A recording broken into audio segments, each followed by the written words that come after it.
Imaginez un instant une nation au bord de la guerre civile, un pays profondément divisé sur le plan politique, mais qui palpite d'une culture absolument inébranlable. C'est exactement le tableau fascinant que nous dépeint l'écrivain italien Edmondo De Amicis lorsqu'il débarque dans la péninsule ibérique. Alors, on va plonger directement dans le vif du sujet. À travers l'exploration de ces notes de voyage, on ne va pas juste se faire une leçon d'histoire, non. On va vivre le témoignage brut d'un observateur méticuleux qui cherchait vraiment à capter l'âme d'une Espagne fracturée au XIXe siècle. Allez, c'est parti. Première partie, un voyage dans l'Espagne de 1871.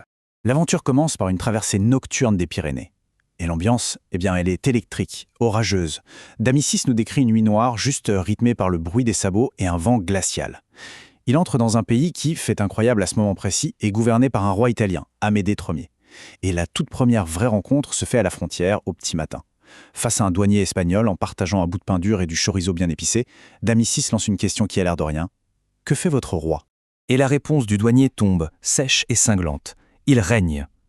Ce qui est génial ici, c'est le scepticisme total de cette réplique. Ça résume parfaitement le sentiment républicain qui bout à l'époque, et les frictions politiques, sans jamais prendre parti.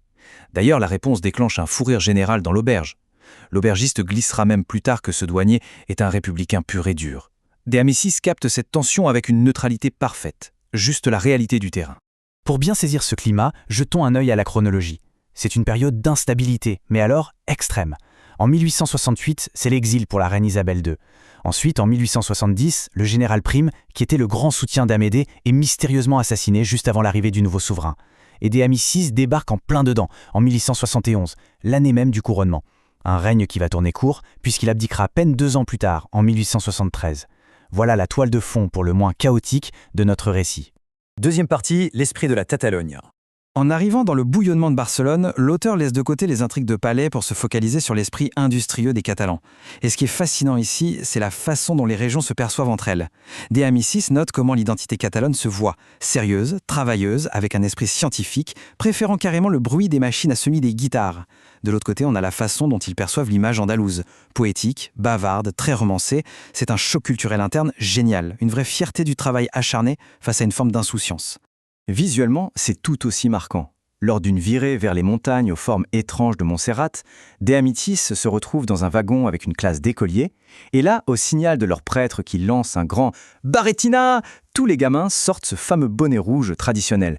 Certains le plient sur le nez, d'autres sur la nuque, ça rigole dans tous les sens. C'est une scène super vivante qui donne vraiment corps à cette culture régionale. De retour dans les rues de Barcelone, c'est l'infanterie espagnole qui attire son regard. Et ces soldats sont réputés pour marcher à une vitesse folle. Mais ce qui saute aux yeux, c'est leur couvre-chef, le fameux Rost d'Olano. C'est un petit képi gris avec une visière courbée vers l'avant. Ça leur donne une allure super agile, très élégante, à des kilomètres de l'image du soldat lourdement équipé. Bon, et on ne peut pas parler de Barcelone sans évoquer ses cafés. L'immersion est totale. Imaginez d'immenses salles pleines de miroirs, avec un bruit de fond assourdissant. De Amicis compare ça à une averse de grêle. En fait, c'est le cliquetis incessant des pièces de dominos qu'on frappe sur les tables en marbre. Et au milieu de ce chaos où ça parle politique à tout va, les gens sirotent un chocolat chaud si épais et fumant qu'on dirait presque du sirop. On s'y croirait, non ? Troisième partie, écho historique et tombeau. On passe maintenant de l'agitation des cafés à quelque chose de beaucoup plus solennel. Juste à l'extérieur de la ville, le cimetière de Barcelone est, c'est presque surréaliste. C'est un quadrillage parfait de rues silencieuses. Au lieu de tombes au sol, les morts reposent dans des niches, empilées comme des livres sur les étagères d'une bibliothèque. Et le détail qui tue, ce sont les objets placés derrière les vitres de ces niches. Une mèche de cheveux blonds avec le mot « estimada », de vieux jouets, des photos. C'est une architecture de la mémoire à la fois glaçante et profondément humaine.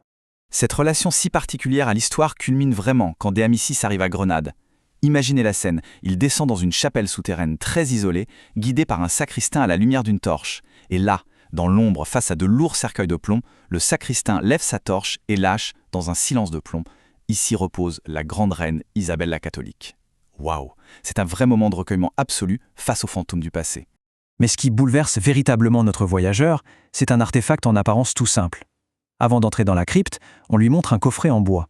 Pas n'importe lequel, c'est celui qui a contenu les bijoux de la reine, ceux qu'elle a sacrifiés pour financer Christophe Colomb. D'Amicis décrit une vraie émotion physique intense en touchant ce bois. C'est incroyable de se dire que cette modeste boîte a littéralement redessiné la carte du monde. Quatrième partie, la vibrante et volatile Valence. En descendant plus au sud, on arrive à Valence, et là, changement de décor radical. C'est un paradis luxuriant, étouffant de chaleur, mais qui cache un caractère volcanique. De Amicis refait une comparaison fascinante, cette fois sur les femmes de la région. À l'opposé de la femme andalouse, vue comme capricieuse et super énergique, la femme valencienne est décrite avec une beauté classique, presque majestueuse. Les locaux aiment rappeler que les Grecs anciens ont colonisé cette côte, et ça sent. On retrouve cette sérénité tranquille, digne de statues antiques. Par contre, pour les hommes, c'est un autre spectacle. Leur tenue est digne d'une scène de théâtre. Observez plutôt. De grandes chemises blanches portées comme des vestes, des gilets de velours ouverts, des pantalons courts qui laissent les genoux à l'air et ces fameuses sandales en chanvre. Ajoutez un foulard hyper coloré noué derrière la tête et une couverture en laine à rayures vives jetée sur l'épaule, de Amicis avoue lui-même qu'on a l'impression de croiser des figurants de carnaval ou de tragédie en pleine rue. Mais attention, derrière toute cette théâtralité, Valence a une réputation féroce. Il y a une anecdote dans les carnets qui fait froid dans le dos. Les jeunes de la région jouaient à la corrida, un jeu d'enfant classique, me direz-vous, sauf qu'ici, pour s'offrir des sensations fortes, ils ont remplacé les bâtons en bois par de vrais couteaux. Ça se terminait souvent par des blessures graves, et même pire, mais personne n'arrêtait le jeu. C'est dire l'intensité et la passion presque effrayante qui animent les habitants. D'ailleurs, cette violence n'est pas qu'une vague rumeur. Lors de sa première soirée, De Amicis veut aller faire un tour près de la mer. Il s'arrête, très innocemment, pour demander son chemin à une commerçante en posant cette question « Est-il sûr d'aller au port de nuit ?» Et là, la commerçante et les clients autour se figent. Ils répondent d'une seule voix que Dieu le sauve. Il pourrait être assassiné. Rien que ça, le contraste est hallucinant. On est dans une région magnifique, pleine de champs d'orangers, mais dès que le soleil se couche, les rues peuvent se transformer en coupe-gorge. C'est une réalité volatile qui laisse une marque indélébile sur notre observateur. 5e et dernière partie, les adieux d'un voyageur italien. Forcément, il faut bien repartir un jour. En regardant en arrière depuis le port de Valence, De Amicis repense avec mélancolie aux villes traversées. Il cite même Cervantes, Adios Barcelona, Archivo de la Cortesia, l'archive de la courtoisie. Ce qui est remarquable, c'est que, malgré les énormes tensions politiques et le fait que son pays a imposé un roi dont l'Espagne ne voulait pas, lui, le simple voyageur italien, a été accueilli partout à bras ouverts, avec une immense curiosité, une belle leçon de fraternité humaine. L'ultime image qu'il emporte, depuis le pont du navire à vapeur en partance pour Marseille, est déchirante. Au beau milieu de la nuit, sur les quais de Valence, il voit un jeune couple marié se séparer. La femme s'éloigne sur une petite barque, tandis que le jeune homme hurle des adieux désespérés depuis le navire. C'est une scène super poignante qui nous rappelle une chose essentielle. Derrière la grande politique, il y a toujours les drames et les amours personnels. C'est ça la vraie trame d'un pays. Tout ce monde bouillonnant, complexe, coloré et parfois dangereux, tout a été consigné en une seule année, 1871. C'est vraiment une capsule temporelle, une fenêtre ouverte sur un moment de bascule, préservant à jamais l'instabilité et la beauté d'une époque. Alors, on arrive à notre question finale. Explorer un pays au moment où il est le plus fracturé, est-ce le meilleur moyen de découvrir sa véritable identité ? Eh bien, quand on voit ces cimetières si méthodiques, ces débats enflammés dans les cafés, ces tenues extravagantes ou ces adieux sur un quai de port, Edmondo d'Amicis nous prouve que oui. Le chaos politique passe, les rois tombent, mais la culture et l'âme d'un peuple, elles, restent absolument immuables. Sur ce, je vous laisse méditer là-dessus et à très vite pour une nouvelle exploration au cœur de l'histoire.